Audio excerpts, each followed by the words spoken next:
was a gun. I'm not voting. If we want to build our nation. The problem with the Somalians. Just want to experience something else than a black man. Move on, move Can't be like a horse with blinkers on. Honestly say, I was about to have Corrupt sex and then I pulled crap, up. but it's nice. I'm Tanika Kabuza. I won't say my age. I work for an architect company. I'm Melissa and I'm a private English teacher. I work for a Chinese company based in Shanghai. My name is Posisa Daniel. I'm currently working for Transport and Public Works. I'm 24 years of age. My name is Nandi Pamzileni. I'm a mother of 3 and I work as a promoter for a company called Tonic Promotions.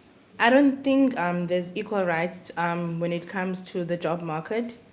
Obviously, I don't have proof, but if you can see, look at companies or even government or just small restaurants, who is on top? It's men.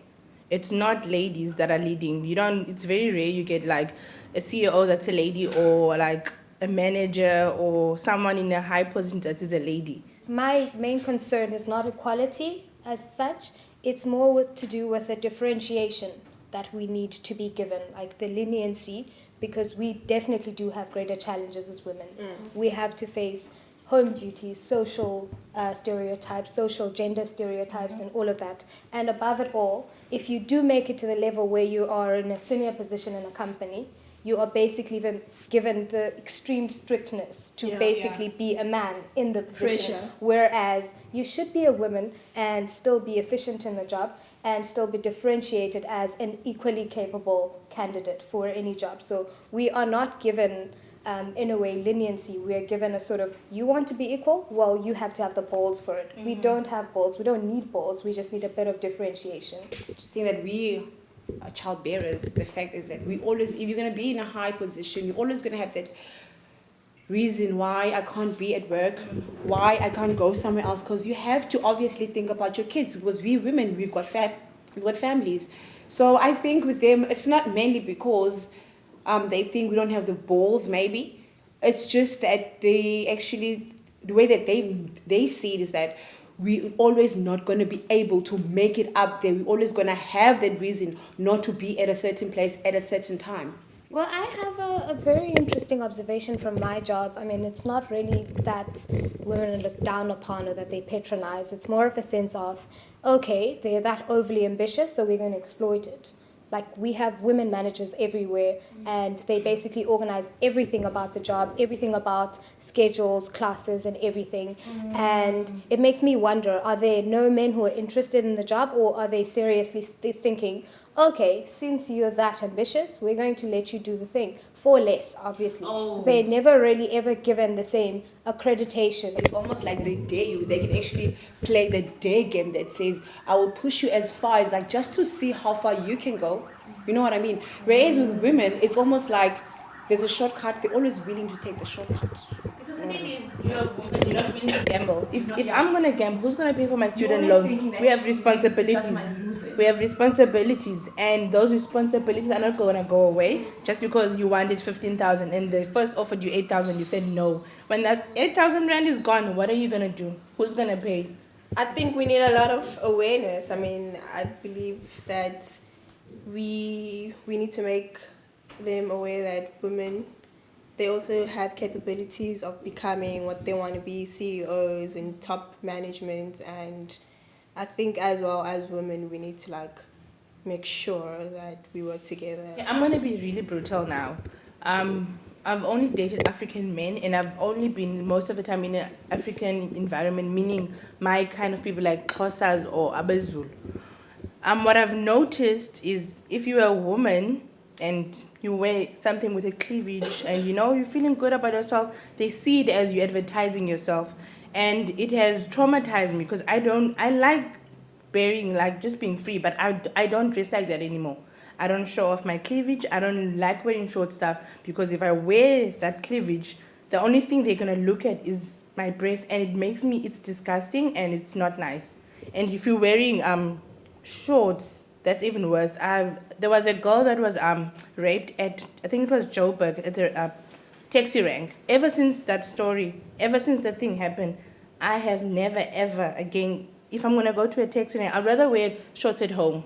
like inside my house. But if I'm gonna go out there, like go to town or go catch a taxi, I will not. I know it won't happen in Cape Town, but I don't want to dress like that. I don't want to feel exposed because I feel violated by the comments they make. Even if I'm dressed like this, they still make the comments, but I know I'm not inviting them by the way I'm dressing. Why would you actually say that you know that it will never happen in Cape Town?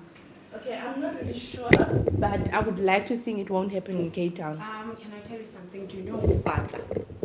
Banza. Oh, If you, that is not even a tap.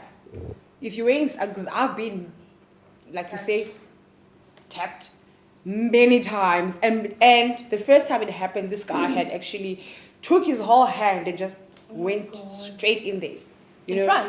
In front. It's almost like he was trying to pull it out. Oh my God. In front of other people? It was in a public place, I tell you, in the streets. And it was so hot, and I was wearing something short when I could still wear something short. And it was almost like, I'm going to grab it and take it away from you. You know what I mean? And people were just standing there. No one commented. No one tried to stop it. No one said anything. And I was just like, Lost for words. exactly. And he just walked away almost like I got what I wanted anyway. You know what I mean? So that's what I'm saying. You must never actually say you know that it will never happen in Cape Town. Because someone can actually...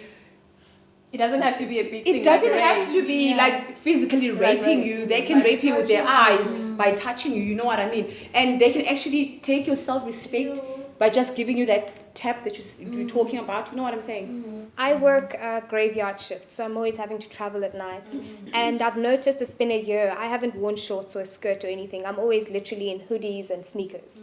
And it's a part of me that says, don't try to get into my feminine space. And it's not fair. We shouldn't actually have to turn into boys to protect ourselves. It's a case of people are somewhat not respectful of other people's spaces. You see it a lot in public transportation where in taxis people can tap you a little bit of your breast. That happened to me in the train. An old guy, like dad, basically.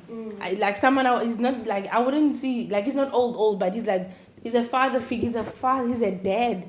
He grabbed my breast in the train and he said because the train was moving. And the train was not even jerking. He grabbed it. No, he grabbed it. And I was like, hi, Bo, and Santoni dad. He's like, no, the train was jerking. I was like, no, it did not. And they've got this attitude of saying that Buy your own car. Buy your own car. If you're not going to be able to take it, get your own car. And it's almost like you're standing in front of a guy, right in front of you, and there's a guy behind you. It's like there's two bumps. You don't even know where you're running off to.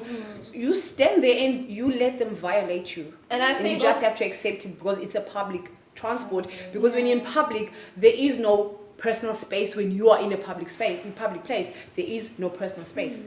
That's just it. Probably because also they know that you can't do anything to them because they're physically strong. So you can't slap them or you can't do anything. You can if you want to run away, but then you can't. I mean, they just have that thing. You're not going to do anything to me. So I'll do whatever. I'm not going to slap a black man. Hells no. I don't want to have a face like this big. I've slapped one actually. Really? I have. It's one of those grabbing things, like grabbing the breast or saying something very senile, you know. I've actually had to slap him. I was working at a place, it's a tavern. I was working there collecting bottles and everything. This guy, he came and he was drunk, kissed me, gave me this very slurpy kiss. Slurpy kiss. I had to choose from dropping the bucket of empties that I had and to actually punishing him. Went back inside, put my stuff in there, came back, looked for him, slapped him, grabbed his nuts. And I told him, do it again. Next time I won't be grabbing your nuts. And his friends were like, just standing there, like, and I couldn't believe that I was actually grabbing some guy's nuts actually. And it felt good. Things happen in this country and you go to the police station to report, no, someone touched my breast. They laugh at you. No, and they actually laugh at you. What did you do to actually lead them on to provoke them? That's the first question that they're going to ask you. And I feel that I don't have to actually dress myself as a nun. I don't have to do that. Why should I? Exactly. Why should I do that? It's my time, my life. I don't have to. They can do as they want to. Why shouldn't I do that? You can get a guy that's educated, but it also has to do with culture. Because education comes after. It feels the grooming comes from you say, for instance, the guy is Umxhosa. He knows a woman is supposed to be right over there. That's what the culture says. He is educated. He knows he's supposed to. Like for me, I don't want to have kids. I have my own reasons. But now, whenever I'm in a relationship, it always comes, even if it's like a 6 month, no, they want to talk about kids, you know? So it's a nice, closer guy who wants to talk about, he wants to know his future with you. And then here comes poses that say, no, I don't want to have kids. And it's like, hi, bo, umfazi onjani? If I'm going to marry you, how come you don't, why don't you want to have kids? And that guy is educated, like you say, but it's his culture. His culture wants him to have a wife that will look after his children. For me, the basic factor of it all is education, awareness, and consciousness when it comes to men. Basically, you get those guys that come from a really good home where they've really been prepared on how to treat women. It's just simple things like etiquette, like how do you handle being with a girl in a public space. There are things you don't do. You don't ignore her. You don't go around looking at other boobs. You don't not open doors for her. You don't not pull the seat if you're going to be sitting in a public space together. And you find that there's a group of men culturally, literally, they've been learned that way. They can get it really, really right. And those are liberal. And they can actually make you feel like you're a woman and you deserve to make mistakes and you deserve to be silly. And you can actually be free in that space. Then there's another extreme bunch of men who have not been taught anything. And it's traumatizing because they exist within the same society and they get mixed up with these people who are well-mannered, well-learned, and are courteous towards women. And it's a conflict because then you don't know how to choose, because in a social space they'll drink together, they'll laugh together, and they'll probably follow the same trends. And then we end up making bad choices because of that. And you literally only ever learn after which one's good, which one's not. And unfortunately, there are both those extremes existing within the same space in our age group, in our society. My brother wasn't really a prince, but he got what he wanted when he wanted it. But like I'm very grateful for what my mom did. Actually, she actually made me a stronger woman. I can work hard for myself. I'm very independent. Meanwhile, he's still dependent. He still expects people to do things for him. He can't even stand in a line. I grew up in that situation, right? Where from birth, he was the prince. And I would do all the homely stuff and I would complain. And then my mom would be like, you've got problems, get your own place. You don't want to do it, fine, then don't do it. And I'll be like, if you're not going to actually bend it while you can still bend it, it's going to be a tree one day. You're going to have to use a chainsaw to cut it and you're going to kill it. And she'll be like, it's my house, my rules. When you're still under my roof, you will do as I say. Now, can I tell you, he grew up as that prince. Now he's 21 years old. He can't do nothing for himself. My thing is, firstly, it's unfair that women of the older generation have had it really hard, that they've let us inherit the same struggles.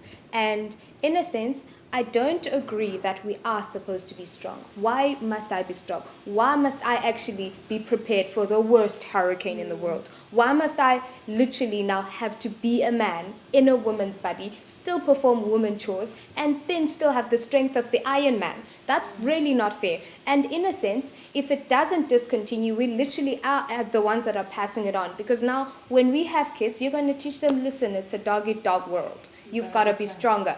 On the other hand, we are still responsible for bringing these hooligans that are not responsible, that are not doing anything, that are not even respecting the very mothers that brought them up. I find it quite insane that I can be a mother, teach my son to be a jerk, and teach my daughter to be the strongest woman in the world. Yay, what a perfect combination. It's actually very unfair. And I still blame the mothers. Again, we are responsible for conceiving these people who are inconvenient in our lives, and we still bring them up, give them hell, and then go back to saying, no, they actually turned out well, where the guys are still living at home. I'm second youngest at my house. I've got brothers of 34, 32, 31 years of age. They live with mom. I have to go and find my own apartment because I can't buy food for grown men. My dream is to live in a safe country where women have equal rights to men, not just by constitution or by word of mouth, but actually seeing those promises that have been made to us women. My dream has always been constant, to become the journalist that I've always wanted to be. Raise those 3 beautiful babies. My dream is to have my own business, make my own money, be successful, have kids, provide for them, love them, be happy. Most importantly, just be happy. My dream involves having enough power and capacity to actually impact the social change that I'm very passionate about. And also my other dream is to have a family that won't be affected by the things that I've been through.